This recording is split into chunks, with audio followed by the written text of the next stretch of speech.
but before we talk about geology, we're going to get a little bit of Earth history background.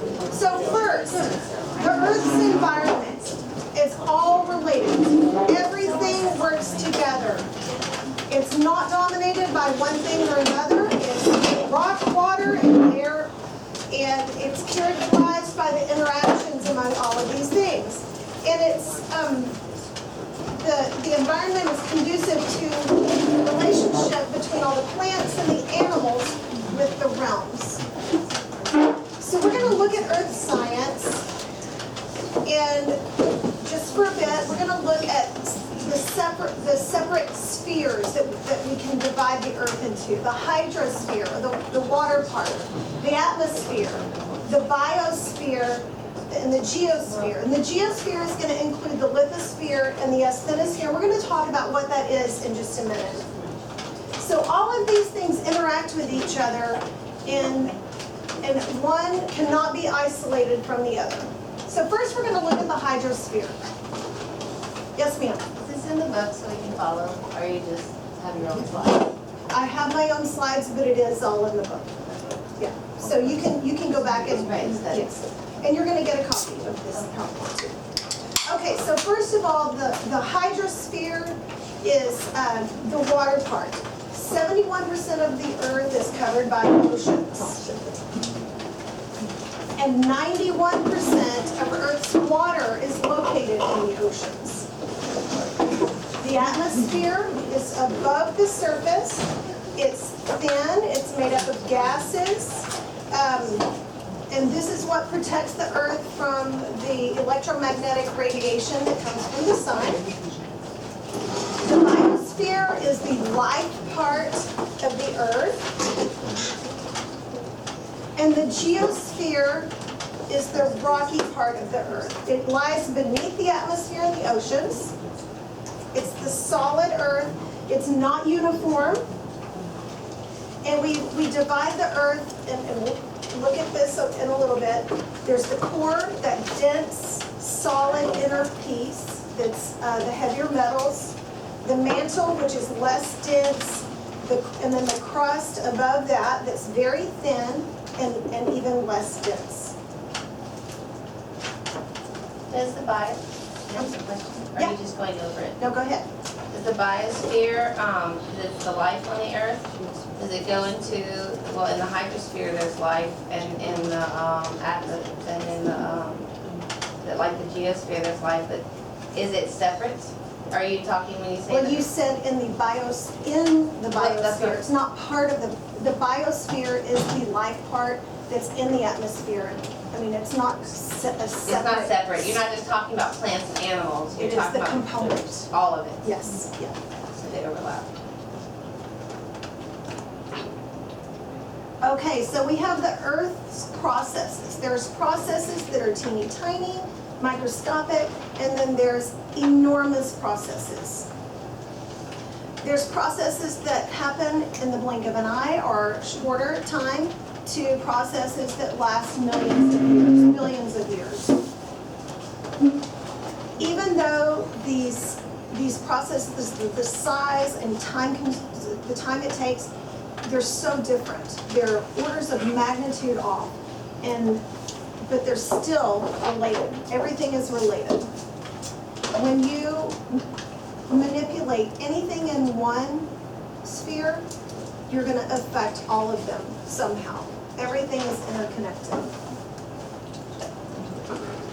So the Earth has power, or we have energy sources. The sun provides energy to the Earth, and then the interior of the Earth has energy as well. And that energy is left over from Earth's formation, and then the pressure of the mass and the gravity pulling in. The higher the pressure, the greater the temperature, which causes the heat in the middle of the Earth, in the core, and that radiates out. So the sun, we're going to look at first. The sun drives all of those processes on the exterior of the Earth. the life, the plant life, the convection currents, the changes in density in the water and the atmosphere are from the energy from the sun. And sometimes we refer to these external processes as destructional forces, and you can read more about that in your textbook. I'm not gonna go into that. Examples of these processes include weather, climate, the circulation of the ocean waters, and even erosion. Okay, the Earth's interior heat drive the internal processes in the Earth, and those are, we consider, constructional forces. Like geysers, you know, when you have a geyser, that's from the water being heated in the interior and being forced out. Volcanoes, earthquakes, and mountain building. That's counterintuitive. Yeah, it is. And destructional and constructional forces is not like a blanket accepted thing. So, Doesn't matter, but okay, to understand the Earth, you need to understand how all these individual components are connected. So we're going to look at Earth as a system. So Earth is a system. Actually, I mean, we're talking about Earth, but Earth is only one piece of an even larger system, the solar system. Oh, wow. Isn't it? Totally made that happen. So the Earth is part of our solar system, and our solar system is part of the Milky Way galaxy. It's a collection of solar systems to make a galaxy. The Milky Way galaxy is part of our universe, and our universe. Is that really the PowerPoint? Yes, it is. I don't know how to make it stop. Whose phone is going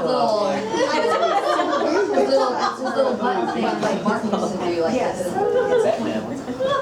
I knew it. And you know, now the research is saying, or it's being proposed, maybe there's a multiverse, and our universe is part of a multiverse. So I have a handout for you that gives you a little diagram, this, of Earth as a system. that's such a great.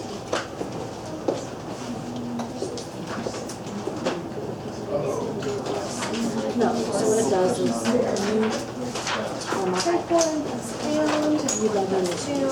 like you put in already, and So then I go to your this summarizes graphically what I quickly went through on the slides. So we have Earth as a system. It has subsystems in which matter is continuously recycled. The subsystems include a tectonic system, which includes the rock cycle. The subsystems include the hydrologic system, which includes the water cycle, and it includes the climate system. It's powered by the sun, it's powered by the heat from the Earth's interior, and so that leads to the external processes and the internal processes that we just looked at. So you see how all of these pieces that we look at in Earth science, the biosphere, the hydrosphere, the atmosphere, all these things are interrelated. And so when you touch one, it affects everything. It's like 7 degrees of separation from Kevin Bacon. You know, everybody can get to Kevin Bacon eventually. So, not really. Everything is interrelated. So what I want you to do, and you can do this in Notability, or you can do it on the next page, there's space for you to do it. So we're gonna write. We're gonna bring in our language arts into the classroom now, and this is a different type of writing in science, not necessarily the data analysis writing, but we're gonna do a comparative study of John Donne's Meditation 17. On your second page, an excerpt of this meditation is written. I want you to read this, and I want you to write about how this meditation might be an analysis of the interactions that we see on the Earth as a system. I'm gonna give you 5 minutes to read it and write. So the